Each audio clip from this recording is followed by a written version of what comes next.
Hello, welcome to the first episode of Etch Lightning Q&As with myself, Tim Drake, digital product designer at the wonderful Etch UK, and Amy Grinstead.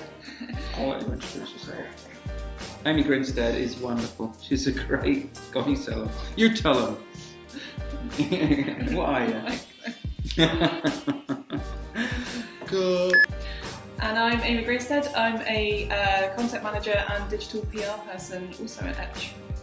This video is about answering questions about design research, why it's useful, how to conduct it, those kinds of questions. Do you want to talk about the Innovation Hackers group? What did we do there? So we've basically fielded some questions. So we went out to the Innovation Hackers Facebook group, which is a mine of information. Lots of people on there, really useful. Always doing some really cool stuff. And I asked some questions. I asked people for their questions about research and doing research phases as part of a project or anything like that. And they gave us the goods. They did. Also went out onto LinkedIn to find out if anyone had any questions about design research. Some business CEOs and business owners and stuff will have heard about it. Some didn't. So we've got a couple of questions from those types of people as well, which are going to be less detailed and less informed, but still very useful for us to answer. So yeah, without further ado, let's get on with it. We've given ourselves 1 minute on the clock to answer each question. Let's hope we don't go over. What's your forfeit? Eat a raspberry? Eat a raspberry. That's not a forfeit, that's a prize for when you do it in time. The forfeit is no raspberry. Let's do it, let's go. Okay. So who's going first? Do you want to answer first? Yeah, okay, I don't mind. Okay, let's do this. Ha ha. Right. This question came from Michael Strobel on Facebook. He said he's interested to find out what... Oh, that's a question for me. Do you want to ask me that? Yeah. Okay. Well, let's flip it. Yeah. All right. Let's flip the table. Yeah. You got it time? Now hold the little thingy there. Make sure that you've got just the amount of time in your time. Sure, I don't cheat. Yeah. Michael Strobel. Yeah, from the Facebook Innovation Hackers group. An informed question, I would say. He is interested to find out what others do around aligning research from different departments. Ooh, okay. Go. Michael Strobel, hi. That's alright, go on. Hello, Michael. So, Michael's interested to find out what others do around aligning research. So whenever we kick off on a project, we always get all of our stakeholders together and we pull all the research that might already exist. So it might be that it's a little bit of marketing research, or it might be some information based on talking to customers. Absolutely anything that people have, bring it all together and then just make sure the conversation just keeps running between teams the whole way through your project. Beyond the initial research phase, so keeping everyone updated in different departments of the business, bringing people together as often as you need. If you're in different places, having a shared Slack channel or something like that.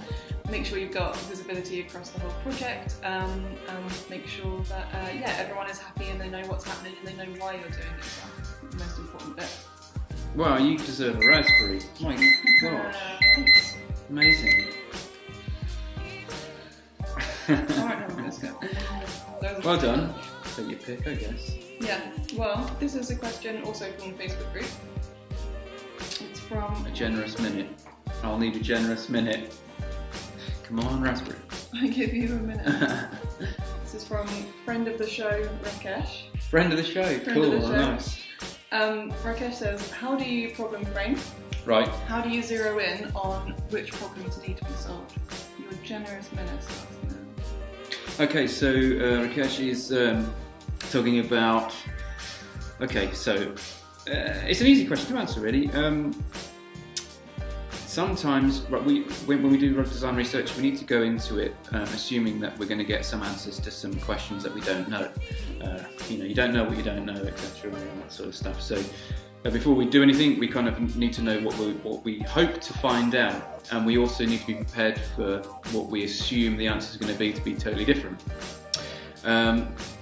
What tends to happen is you go in and you do your design research, you do competitor analysis, talk to people, look at how your brand's performing out in the marketplace, where you are in the marketplace, all the things that you would do.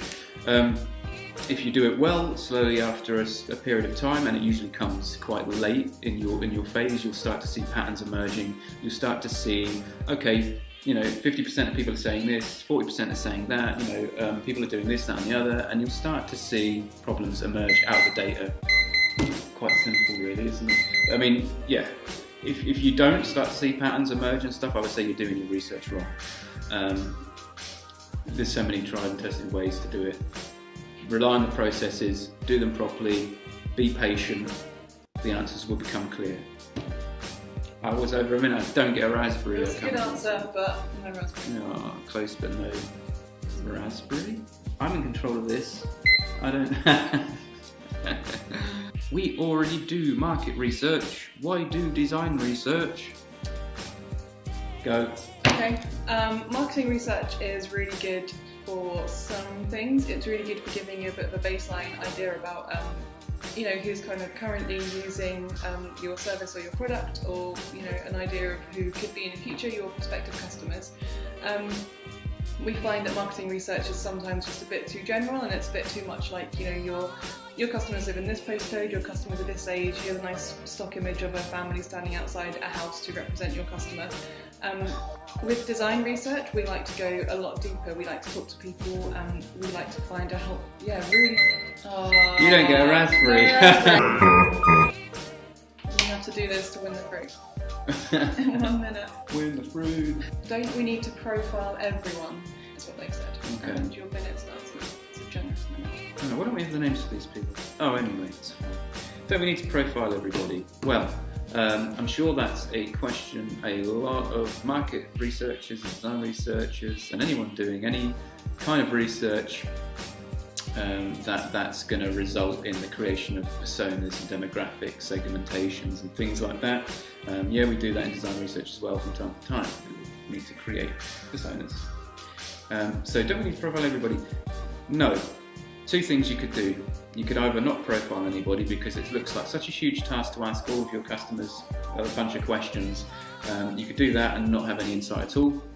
Or you could ask a limited number of people and get some insight. That's what I would say do. If the more the better isn't always the case either. The data becomes a lot less detailed when you ask lots and lots and lots of people. Now with design research we typically, no blooming fruit. Okay, when we do that flavour of design research where it requires us to ask questions of customers, interview them, observe them using the product or brand, likewise asking stakeholders questions, observing people using the product or brand. Sometimes they're not using the product or brand actually, sometimes they're asking people what they feel about something. Or, when we do that, we'll ask a limited amount of people, not a huge amount, because it's about qualitative sort of outcomes when we talk to them rather than quantitative. Well, I was going to say, you mentioned flavours of design research. Is Yeah. your favourite flavour of design research raspberry flavour? Yeah. Next time we'll give you a bit more detail around design research and the different flavours there are. Perhaps that's another video in the series. Yeah. But please stay tuned because there'll be more to come from us.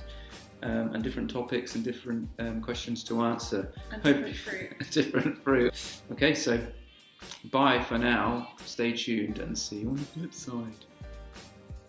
That's a bit cheesy.